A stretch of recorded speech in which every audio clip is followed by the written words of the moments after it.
Бүгінгі матч әрине өзгеше болып кетуде. Және бір қызығы міндетті түрде айта кететін бір жайт. Жеңіс командасы бұл маусымда өз алаңында бірде-бір кездесуде ұпай жоғалтпаған. Қазір алыстан бағытталған соққы және есеп 1-0. Керемет гол, небәрі 36 секунд артта қалды. Иван Леоненконың қақпасына осындай өте әдемі. Бұлай тұрсын көрермендер де осындай жылдам және әдемі гол соғылатын күтпегені анық. Дәл 9-дыққа. Қателеспесем, бұл 15-ші нөмірлі Дауд Хусен. Ғаламат соққы. Кезекті шабуыл, тағы да бір алыстан бағытталған соққы. Аса бір жойқын соққы шықты деп айту қиын. Алыс қашықтықтан бір 25 метрдей бар қақпаға дейін. Соққы бағыттайды мүмкіндік. Леоненко.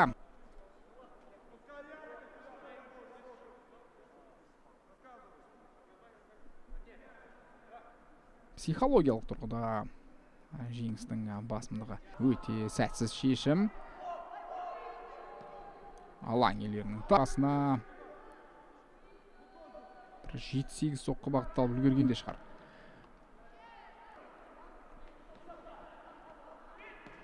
Топпен өткізеді, алыстан бағыттым.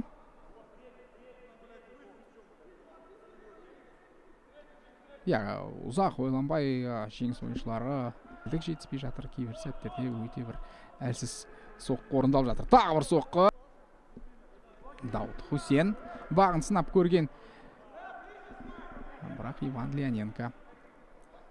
Балымбетовтың ысқырығы естілді және Вишневецкийдің қақпаға бағыттаған соққысы.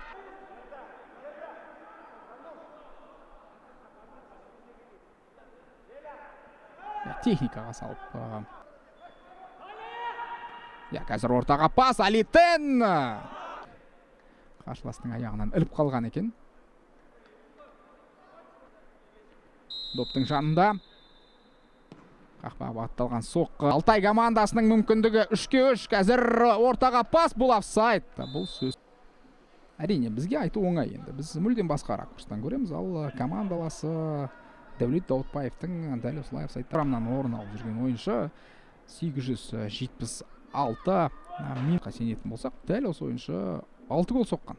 Осы маусымда бір нәтижелі пас берген, 26 соққы бағыттаған екен 11 ойынның. Вишневецкийдің пасы, соққы бағыттайтын ойыншы жоқ.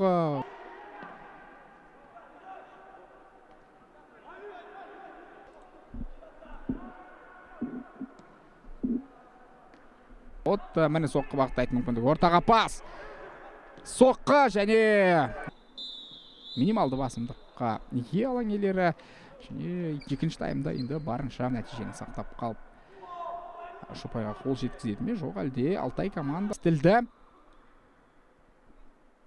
Балибаевтың соққысы және пенальтиге қол жеткізу мүмкін еді. Амирлан Балибаевтың керемет соққысы. Бұл жерде Ансар Бейсик еш қауқарсыз. Ал қазір корнер. Алтайдың орындауында қақпаға бағытталған соққы және есеп 1-1. 53-ші минут. Гол соққан. Әрине, Дәулет Даутбаев.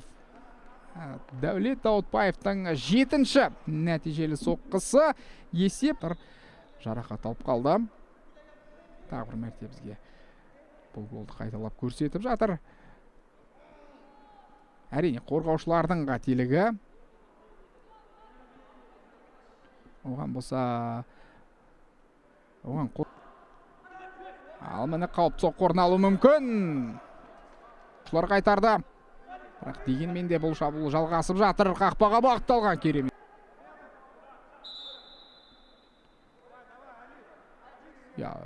Бұл сәтте Леоненко дұрыс позиция таңдағанында қате шешім қабылдады. Сол бір қателіктің салдарынан қарсылас команда өте жылдам қарымта шабуылға шықты. 1-3 ойыншы айбалаңында соққы және есеп 2-1. Ильяс Серікбаев жеңісті бұл кездесуде екінші рет алға шығарды. Ильяс Серікбаев уақытын аяқталуына 20 минут бар. Бұл жерде орталық қорғаушылардың да позициялық қателігі, оған қоса жартылай қорғаушылар дер кезінде қорғанысқа түсіп үлгермеді. Бос кеңістік жеткілікті болды. Және пасты да ойыншылар дер кезінде мүлдем допқа жете алмай жатыр. Алла жеңістің тағы бір қауіпті мүмкіндігі, соққы қорғаушыға тиіп алаң сыртына шығып үлгерді. Бұл жерде тосқауыл қойған әрине Дарын Сүйінбекті Алтай сапындағы үздік ойыншы деп айтуымызға да болатын еді. Бірақ енді Дарын Сүйінбек маңызды гол соқты. Ал қазір жеңістің тағы бір мүмкіндігі. Дауд Хусейн ортаға пас, бірден соққы бағытталуы тиіс. Қазір қорғаушылар соңғы сәтте. Ал бұл Амирлан Балибаевтың ерлігі. Қақпашы Иван Леоненко бірден 5 ойыншымен қарсыластың алаңында. Бір ғана пас қажет. Және міне үшінші гол соғатын мүмкіндік. Есеп 3-1. Осымен барлық сұрақтар жабылды. 15-ші нөмірлі Дауд Хусейн дубль авторы. Дәл көз жүгіртетін болсақ, 13-ші тур аясында Алтай өз алаңында Оңтүстік академиясын қабылдайды. 14-ші турда Атырауға қонаққа барады, ал 15-ші турда Хан Тәңірі командасымен келесі матч қаншалықты маңызды екенін біз айтып өттік. Ал хет-трик орын алады ма деген сұрақ, немесе сенімдірек ойнады. Ал бұл төреші қосқан уақыттан 1,5 минут асып кетті. Енді ғана міне соңғы ысқырық естілді. Матч аяқталды. Енді көрермен